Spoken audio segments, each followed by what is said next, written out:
You're tuned to the wavelength of your own beauty. It's your host, Ahmed Yunus, and this is The Study.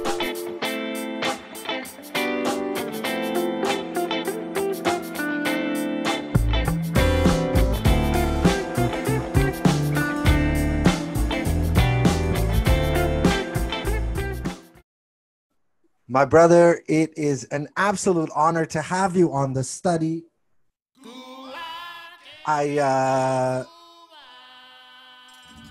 First of all, I wish you blessings and I wish you peace and I wish all of your family well. How you been? I'm great, brother. Assalamu alaikum. Wa alaikum assalam wa rahmatullah. So generous of you, Joseph.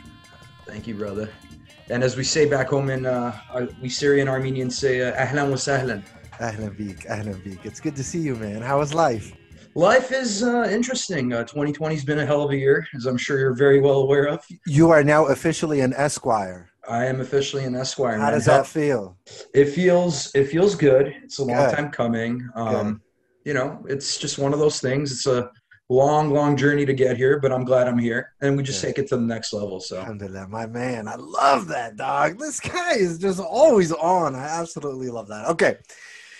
The world is en fuego. You just said that. And, you know, a big part of what's happening in the world today in the psyche of a lot of the people that I talk to or listen to my podcast or deal with these issues is Recep Tayyip Erdogan going into the Hagia Sophia and making it a mosque and then going in and himself like reciting the prayers or leading the prayer. I don't know. He did something like that.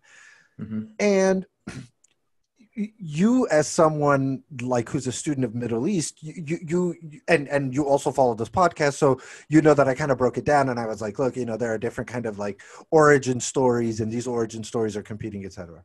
Sure.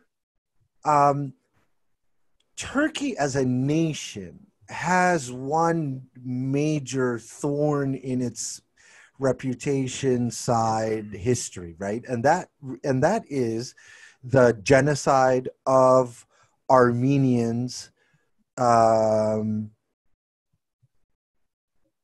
an attempt to save face at the lack of a response for the call to a religious war by the head of the Ottoman Empire. That's like a factual statement. Sure.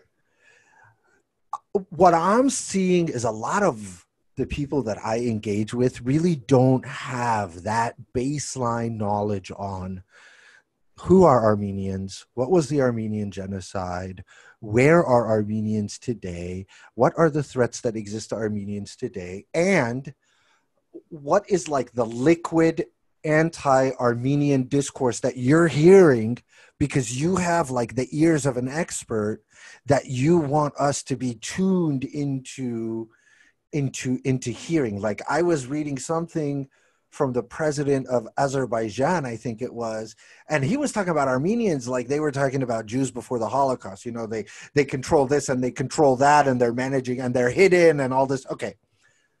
So you are lawyer, community grassroots activist. I think I saw you at some sort of a protest just 2 days ago. Yeah. You sit on the board of all these action pack organizations for your community.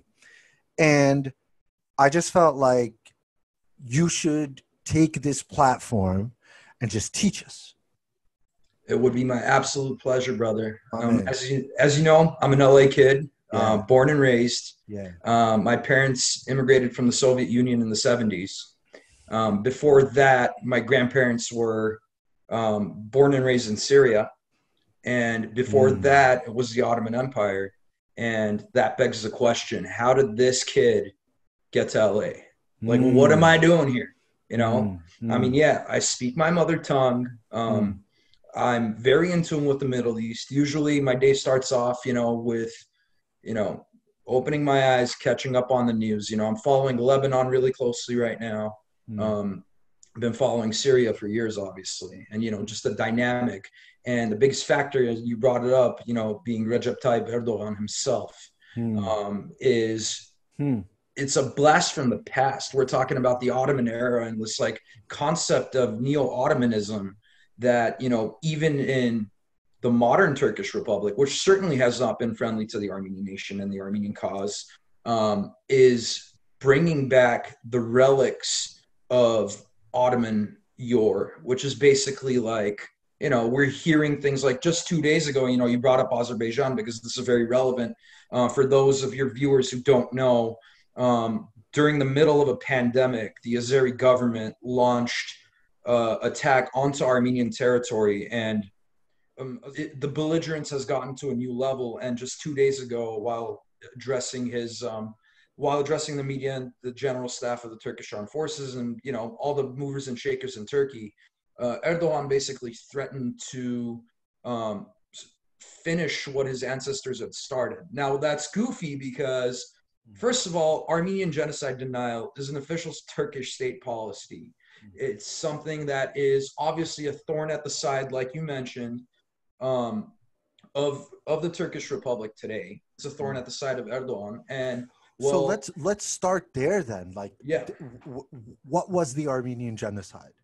So on the onset of World War II or World War I, excuse me, and even before that, there were always sporadic massacres of the Armenian community. Armenians were often scapegoated for Turkey's problems. Now, any student of history knows for the Ottoman Empire at that time's problem. Yes, for the Ottoman Empire at the time. For those who studied history, the Ottoman Empire was called the sick man of Europe at the time. Lots of problems, endemic poverty, issues up with the West. Who to blame? The Armenian. It was easy. You know what I mean? Armenians had been living there prior to the Turks arriving from Central Asia. Prior to, we've been on that land for millennia. We've been around for 6,000 years, and when you're talking about geopolitics specifically and how it affected the average Turkish citizen at the time, it was really easy to find a scapegoat because Armenians were cosmopolitan. They were in industry. Most of the architecture you see, Ottoman architecture, was built by Armenian architects. Ottoman music that we know was even modern Turkish music, a lot of its roots are from Armenian composers, Armenian musicians. So as far as cultural influence and, political influence in the Ottoman Empire, we were big, we were huge.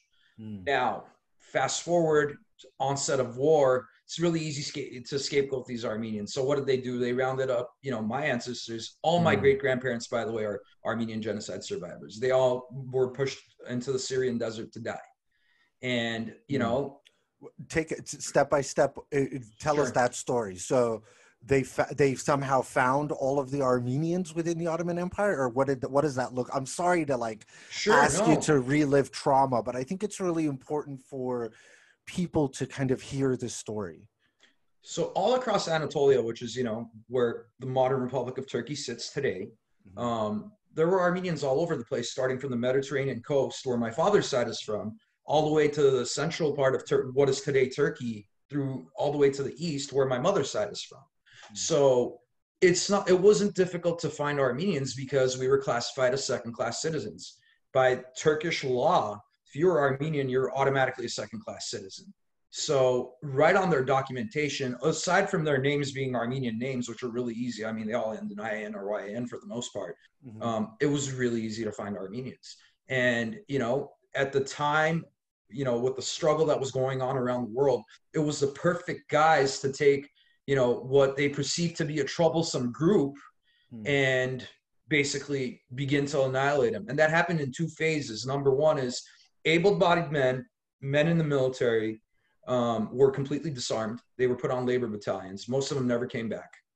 The second prong of it was women, children, elderly, infirm, you name it, en masse were rounded up. You're talking about torture campaigns. You're talking about forced migration, introduction of typhoid inoculation, and all kinds of crazy, nasty stuff. And so this concept. Now, when you say forced migration, you literally mean forcing humans to walk until they're far enough or they die on the journey. It's funny you bring that up. It's not funny, but it's a good point to bring it up. My great-grandfather, my mom's grandfather, was basically left for dead on the side of a road. to a point where I guess a Turkish gendarme thought he was dead and left him to die. And the next caravan that came in realized that this guy's probably alive and basically saved him. I mean, that's one person who I'm directly linked to. You know what I mean? So every Armenian somewhere within our diaspora is somehow linked to the genocide. That's how we got to where we are. I mean, worldwide, we got 10 million Armenians, somewhere around that number. And, you know, within the Republic of Armenia itself, we have probably closer to 3 million. So, and then second after that is Russia. Third after that is the United States. Yep. I was amazed when I was doing a little bit of like studying for the show. Yeah. Sure. Yeah, we've had a very old community in the United States, so even dating back to before the genocide. Here in California, Fresno's our town. That's where we got set up because, you know, it's farmland. A lot of people who worked in agriculture back home, you know, when they settled in the United States, came here. Unfortunately, they weren't treated very well. They were called they call us Fresno Indians. You know, there were deeds on houses that Armenians could not purchase. If this house was sold to an Armenian, the purchase was void. Like, really, wait, hold, whoa. Take us a step by. That's mind blowing. Yeah. What year is this? This is up until the Supreme Court overturned it back in. I'm trying to remember. Was it Kramer versus Kramer? The case that said you can't have racially restrictive deeds and covenants on properties. So Armenian owned, or let's put it this way, it was very rare for an Armenian to be able to purchase a home or to purchase farmland because they had those restrictive covenants on deeds. So, and the restrictive covenant said you can transfer title unless it's to an Armenian or an Armenian cause or an Armenian church or whatever. Sure. Yeah. Wow. Okay, I'm all over the place, but sure. Take us back to the genocide. How many people are we talking about? Where do they end up going? All right. So we're talking about, as far as losses are concerned, historians put the figure at about 1.5 million people. As far as diaspora communities are concerned, the immediate aftermath of the genocide, the biggest boosts in population were the Republic of Armenia, before it was absorbed into the Soviet Union and became the Soviet SSR, mostly Syria, where my ancestry is from, Lebanon, Egypt, let's see, Greece, and then the United States. Whoever could get on a boat to the U.S. ended up in the U.S. And so you have the central point, and now you have an entire community which is basically headless because every leader's been killed. That has to go and sprout up little Armenias all around the world so that they are put in a position to basically start from scratch. And, you know, we are one of the oldest, if not the, I mean, we are the first Christian state on the face of this planet before Rome adapted Christianity. And for us, it's like the church played an instrumental part in that because the church was the leadership. The church was basically the spiritual home. The church was where every cultural relic that we had left was preserved, and the language and schools and everything started sprouting up. So, you know, I mean, we're Christian, yes, and we're also very attached to our church. So, you know, we grew up within our little diasporas, like within our own very conservative society. And it really wasn't until, especially the 1960s, when things started really becoming aware. First of all, the word genocide didn't exist until 1943. Raphael Lemkin, who was the man who essentially drafted the the UN Convention on Genocide, cited directly what happened to the Armenians as it was happening to the Jews in Germany as the first instance of genocide in the 20th century, right? So you have all these spread out conservative communities who are living A, cultural shame because they were just massacred, and B, are completely traumatized. And in that youth, within the era of, within the hearkening of even our own civil rights movement here in the United States, that's when you hear the first cries for Armenian genocide recognition across the globe. Wow. Including in Soviet Armenia, where it was forbidden to talk about the Armenian genocide until 1965. So wait, hold on. Okay, yeah, that makes sense. In Soviet Armenia, that makes sense. But what about like in today's Azerbaijan? Is it permitted to talk about the Armenian genocide? Well, in today's Azerbaijan, I don't know of any laws that restrict it, but you're not going to hear about it. You're going to hear. Yeah. Sure. Go ahead. No, go ahead. So you won't really hear about it because ethnically, politically, Azerbaijan and Turkey are very close. So they have like a hand-in-hand type of foreign policy when it comes to Armenia specifically, when it comes to Armenians, very against genocide recognition. And there's also the conflict when you're talking about Azerbaijan specifically. It brewed after the collapse of the Soviet Union. Ethnic Armenians within Azerbaijan wanted to rejoin Armenia and legally began the procedure under Soviet law to join the Republic of Armenia. After that, it broke out into total war, about 30,000 people killed. And, there's been an outgrowth of that. And as the situation in Azerbaijan gets more tense, because it's a petro dictatorship, What is the government in Azerbaijan?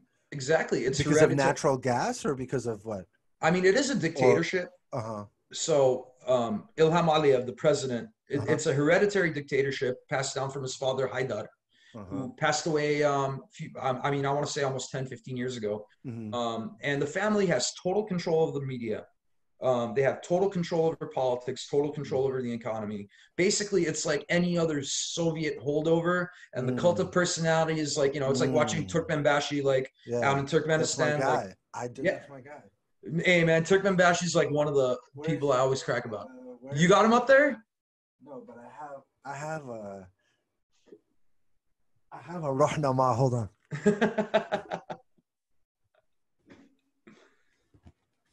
Oh my God, that is incredible, bro! I got this in Turkmenistan when he was still alive.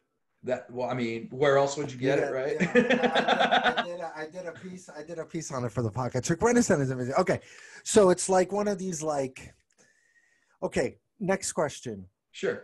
Why is the recognition of the Armenian genocide such a political and problematic thing? Sure. That's a really good question to ask because I get asked that all the time, right?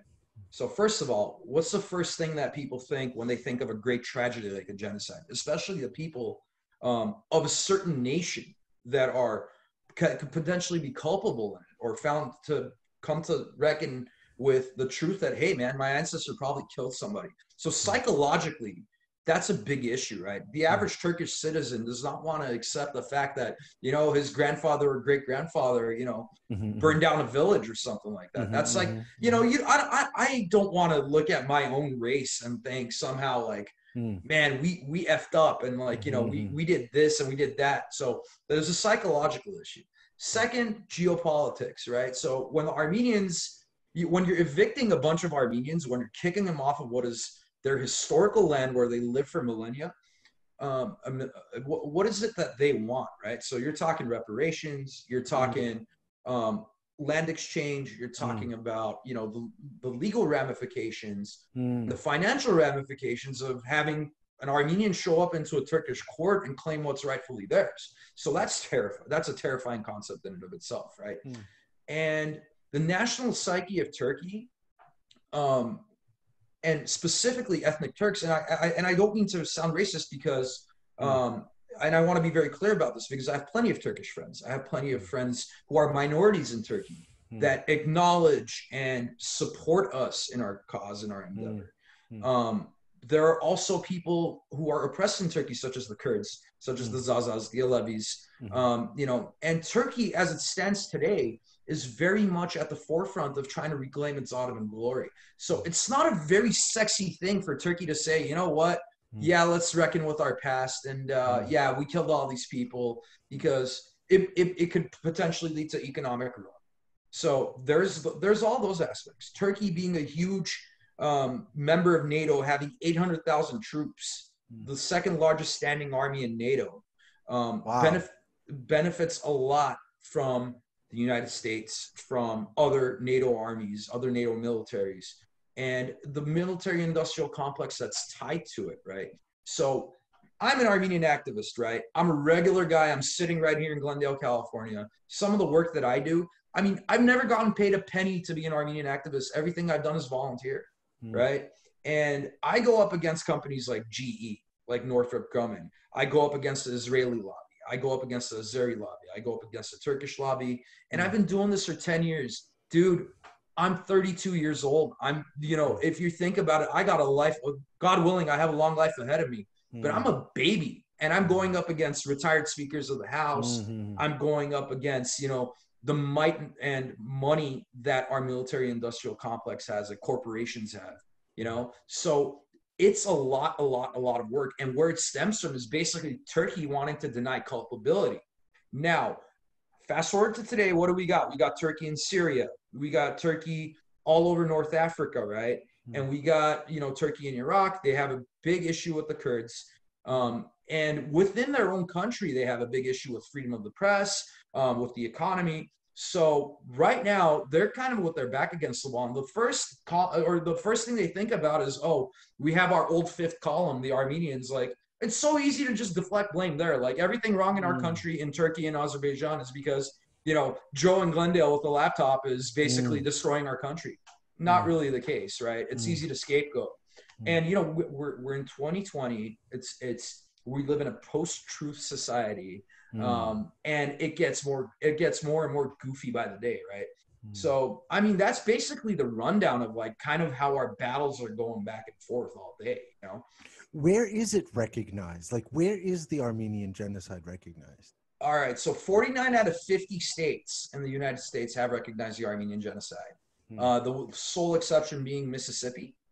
And I don't even know why. I mean, I would think that, I would think that, they just follow the rest, but I guess Mississippi wants to be special. As far as countries that recognize the Armenian genocide, there's, I think, 32 or 33 right now. And that varies based on, their system of recognition, I guess. So recently, HRS 296, which the House of Representatives passed with something like 45 or 405 for recognition, and 11 against, with a bunch of abstaining members. So the House of Representatives recently recognized the Armenian genocide. The Senate unanimously passed the resolution. But of course, I mean, you're a lawyer. I know this too. The executive branch does what? They are exclusively in charge of foreign policy of the United States, right? So until Trump doesn't open his mouth and say, yeah, it was a genocide, or whatever he wants to say, it's not going to really happen. And it's not, I can't even put it on partisan politics, because Obama refrained from using the word genocide, Bush refrained from using genocide, Clinton, and so many others before him. The only other acknowledgement we've had in U.S. history was Ronald Reagan, and that was, I believe, in 1986. And he mentioned the Armenian genocide in passing. So what is it that we work on? We want recognition from the executive branch, right? And when that happens, of course, it's U.S. policy at that point. And that gives us, the Armenian people, another form of leverage against the Ottoman Empire and the successor state, the Republic of Turkey, to acknowledge their crime and their role in it, and push towards recognition, push towards reparation, return of properties, and again, this is a long battle ahead of us. We're just talking about a nonviolent resolution going through Congress, and that took us, I don't know, 105 years to get something solid. You know what I mean? So it's a long road ahead of us for sure. But that's kind of where we stand right now. As far as Middle Eastern countries, a lot of them have recognized it. Lebanon, Syria, Egypt come to mind. So there are Muslim majority countries that have recognized it as a genocide. Correct. And the reason why I bring that up, Lebanon, huge Armenian diaspora in Lebanon, very, very influential. Syria, I mean, one of our oldest communities. I still have family in Syria, so it's, very, very important to us over there too. Egypt was recent, but Egypt has also played a huge role in supporting the Armenian diaspora. We had Nubar Pasha, who was an Egyptian head of state, who was also Armenian, who basically could pluck as many of us out of, the hairy situation that we were in, and allowed us to thrive in Egypt. So we have a huge community in Egypt. Most of the European parliaments, I want to say a lot of them have recognized it. Greece coming to mind. Naturally, they've had a lot of land disputes, a lot of political turmoil with Turkey themselves. So recognition is a slow and steady thing. But, the most important thing is the change having to come from within Turkey. And Turkey, to this day, criminalizes any talk of Armenian genocide recognition.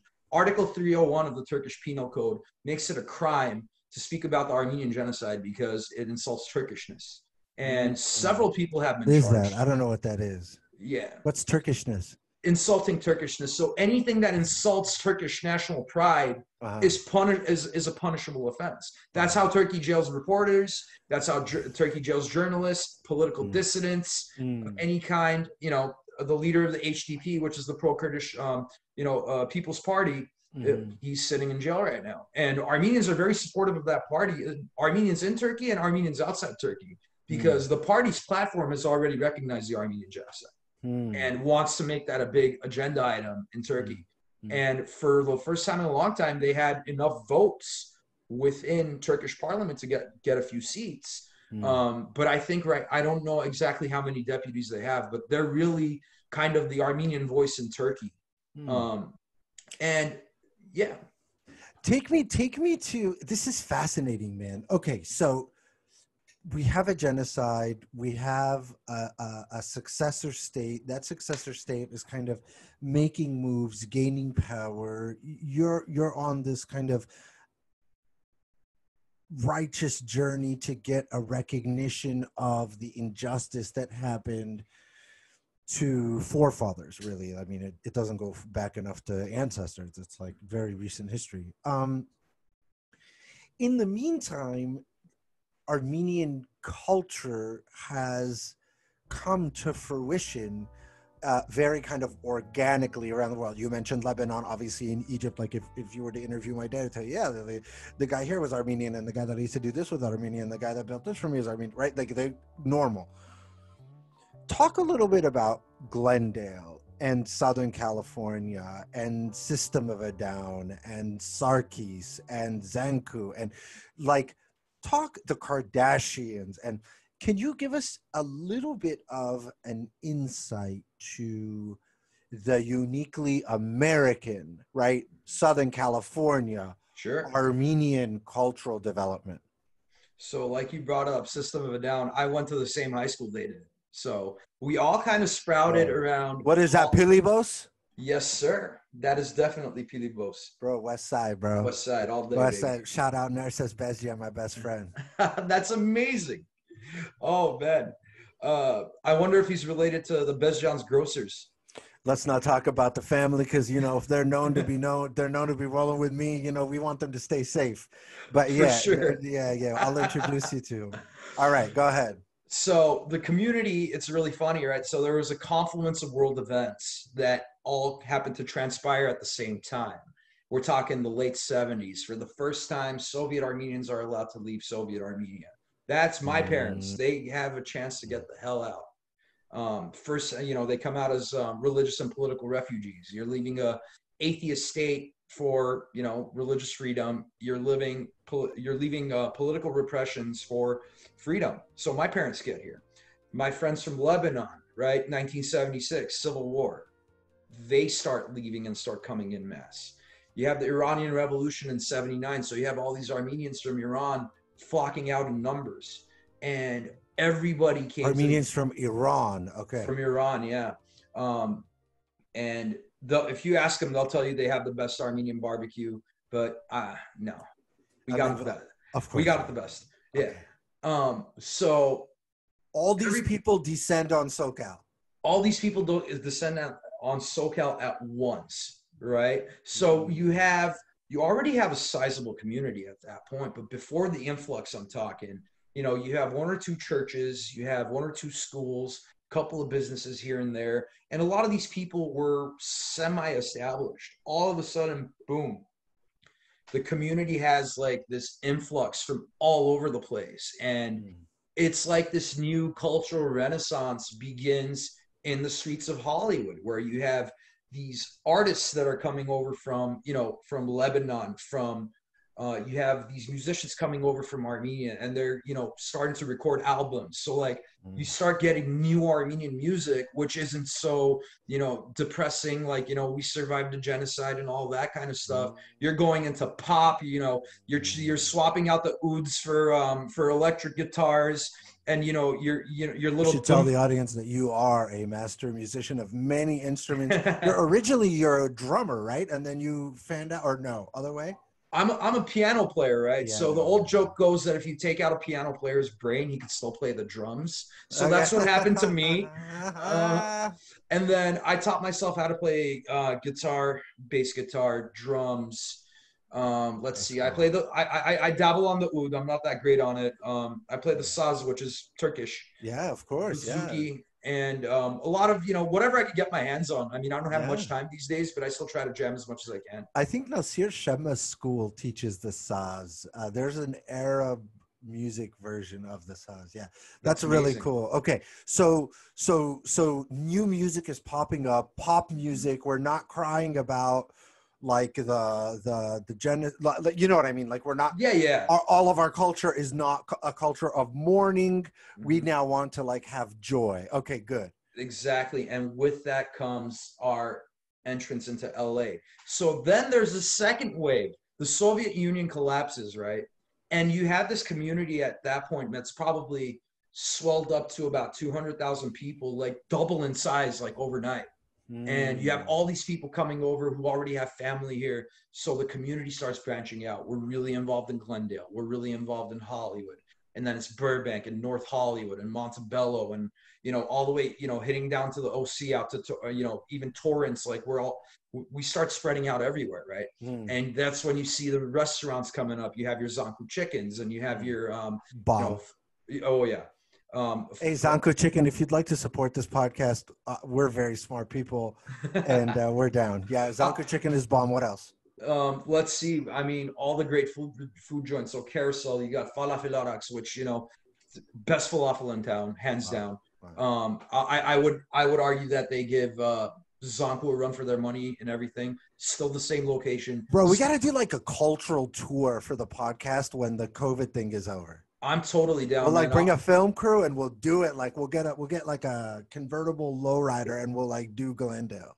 Oh, hell yeah. I mean, Glendale. So Glendale is an entirely different beast, right? So Glendale is so Armenian that sometimes I will be driving down the street and I'm thinking, oh my God, this is Yerevan. I've walked down the street before, except it's mind blowing. Except you're in the US. Like US law applies here, but everything else is Armenian. Wow. Like, but it's so beautiful. Like in the parks, the benches are designed for chess. Yep. And there are benches that are designed for dominoes. Yep. And men just like congregate. It's amazing. It's one of the most beautiful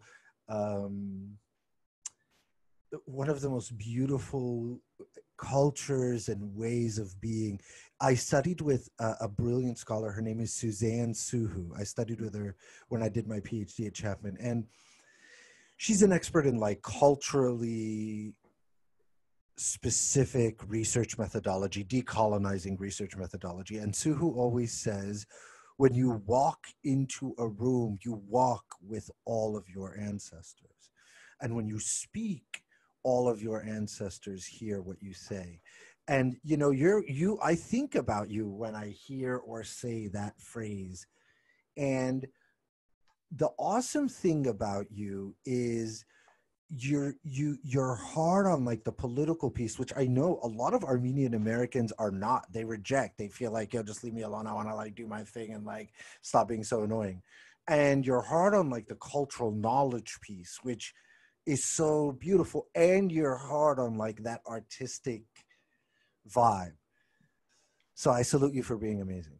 Thank you, brother. I'll put it to you this way, man. When you're Armenian, you have to be a Swiss Army knife in this weird way, right? So I have the political, I have the legal, I have, you know, the cultural aspects of things. I definitely have the artistic side. And, you know, it's what you said, like when you described it, and what a brilliant scholar, because as you were talking about it, like I was getting goosebumps, like what a brilliant way to describe a person walking into the room, right? And with me, like basic little things. I mean, you're very familiar with the tesbih, and my gramps used to carry one, right? So out of love for my ancestors, you know, I always have one in my pocket, you know. Wow.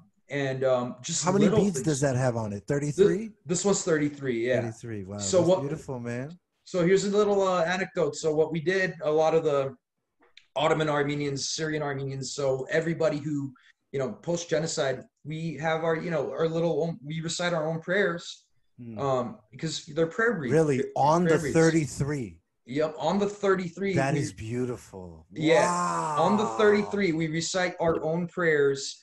And, you know, it could be something simple. It could be something, you know, magnificent, right? And of course, there's the 99 names of God, which originated from Islam, which translate into the beads. I'm a nerd. I'm sure you know this already. No, it's good. It's good. No, but for me, it's kind of like, okay, it's not necessarily Christian, but at the same time, it's been adopted. It's been culturally adopted. So a lot of little things like that, you know, a little bit goes a long way. So I try to embody that in everything I do. And, I'm a lawyer, right? So I could talk for days, but it's about the intention when you're speaking. So that's important to me. You know, when you're talking about culture, like most of my culture was wiped out. So like my job as a young man, as, you know, as the torchbearer for the future is to make sure my culture survives too. I mean, I speak my mother tongue. I pray in my mother tongue. It's a big deal for me. You know what I mean? That's dope. Take me to the next level. How old are you now? I'm 32. I'm going on 32. 33. Yeah. So 30. So you've already passed this threshold. A lot of times our oppression and our reaction through generations to that oppression sometimes, not a lot of times, sometimes leads to like a toxicity, a self-destructive focus on a glorious past as opposed to a constructive investment in the here and now, pursuant to like the originating ideas of the glorious past, etc. Okay, you've probably gone through this by now, right? Both individually and in terms of like your work in community. Talk a little bit about that. There is a moment at which the activist or advocate learns not to self-immolate in the process of seeking justice. Speak to that a little bit, like your wisdom on that. So I'm in a unique place, right? Because I mean, as I've discussed ad nauseum, my background, you know, there's two things I love. One is orthodoxy and one is unorthodoxy, or like being orthodox and being unorthodox, right? So for me, I try to stick to both. I'm not married to either one, right? So we have cultural institutions, and, you know, you're familiar with diaspora politics as well as I am. And, you know, you have your monoliths within the diaspora, within the culture, which are your organizations who are so set in their ways of doing things a certain way. Often they're not very democratic. And it's up to the next, you know, the torchbearer generation. Especially when there's like a hint of like religious authority mixed in with that as well, right? Absolutely. And what's happened, and what I've noticed, especially in my community, is a divestment from orthodoxy, bordering on something that's unorthodox, almost radical. I can get radical. Interesting. That's really interesting. What do you think that's from, Joseph? I think it's a generational divide, right? Like what we're talking about, you know, we're talking 2020. You have issues like BLM and, you know, all kinds of racial issues in the country.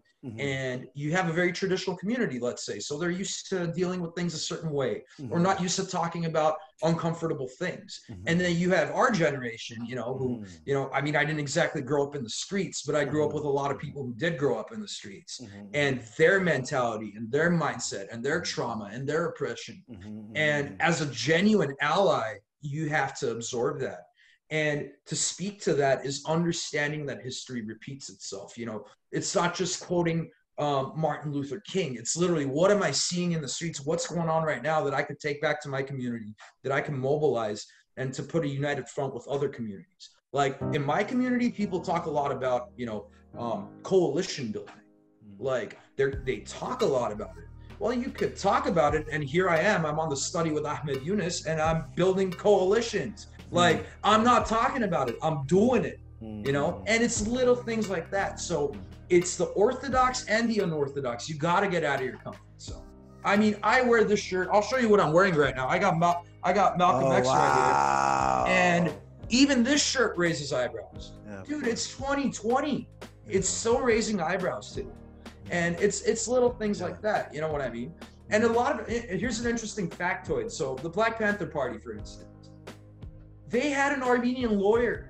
The guy who represented Huey Newton in his murder trial was an Armenian man whose name was Charles Gary, which he had to change because nobody could say Gharabedian. So in our community, is like the really bad American pronunciation of the second part of that name Gharabedian? Yep. Yeah, bro, I got Gharabedians everywhere. Don't we all? Bro, I got my people. Bro, I love these people, man. Okay, good. So we talked about the genocide. We talked about the geopolitics. We talked about the history, the connection, the diaspora.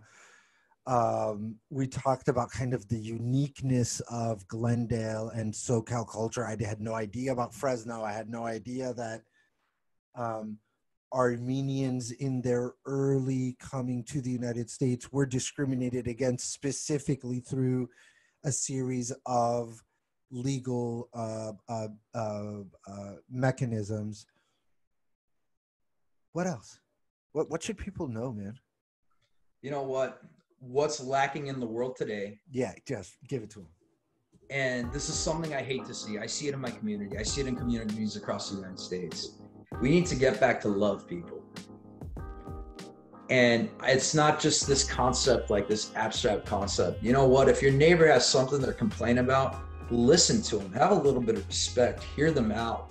You know what I mean? If you see somebody struggling through something, ask them what's up. Like, I've gotten to where I've gotten to, and I promise you, I know there's still so much work for me left to do, but it's all about love, respect, tolerance, and it's not just talking about it. Even intra-communally, Absolutely. Communally. Absolutely. And for me, it's a big, big, big, big deal. And when you want to equate everything into, I don't know, leftist politics, Democratic politics, Republican politics, dude, I don't care, man. Like, we used to sit down. I got friends I used to sit down in church with. I got friends I used to sit down in school with who, you know, are essentially the echo chamber for Donald Trump and such and such. And it's like, but they talk to me normally. Because they can't call me a libtard. They can't call me any of those things because they know exactly who I am. They know exactly where I come from. So I embody that. You know what? I come from a working class family, and the one thing is you either learn respect or we will beat respect into you. So I'm very, very Hold on. Wait. What did your parents do? What do you mean you come from a working? What did your father do? My dad was a mechanic, and my dad started basically self-made. My dad started off with working for others, started his own business, became very successful. And I like to call what he has white people problems, because now he's, you know, he's sitting at home collecting rent and, you know, enjoying the retired life, you know, something that's a blessing, you know, something I would one day hopefully like for myself. But my mom's an accountant. She still is. Now she's working for the state. She's with the California Insurance Guarantee Association. So when insurance companies go bankrupt, the state has a fund that's set up to make sure everybody gets insurance coverage. Cool. So, I, as you know, I couldn't do anything else, so I became a lawyer. You know, one day you'll go through rehab for that too. Yeah, man. But I'm sure. I pray for you. Okay, shout outs. Who are we going to shout out? You're at the end. I mean, I'm sure you got people you want to shout out. How about that? Pilibos. Let's shout out Pilibos, your high school. Yeah, of course. Rosen Alex Pilibos Armenian School. As I used to call it, Pilibos State Penitentiary. I did 16 years of hard time there. Shout out to my alma maters. Let's see, Glendale Community College, UC Santa Barbara, Laverne College of Law. Let's see. anybody who's listening, thank you for listening. Subscribe to the podcast. I certainly have. My man. It's usually on in the background while I'm doing work, and when I catch something, I have to go back and rewind. I'm like, did he just say that? He just said that. Of course, dog. And here's the most basic shout out. Here's to those who are struggling for their communities, who are trying to make something of themselves and trying to raise others up with them. I've told you this before. The struggle is my safe space. Stay in the safe space and keep struggling, baby. That's it. I mean, literally, I have nothing. No one can add to that. Joseph Kazazian, I want to support you. You have my love, and you have my respect and my admiration. Thanks for teaching today, my brother. Thank you for having me on. I appreciate it. My man. All right, everybody, you're in the study. This is Ahmed Yunus. We'll be right back. حضرات السادة الركاب، أهنئكم بسلامة الوصول إلى مطار القاهرة الدولي. أرجو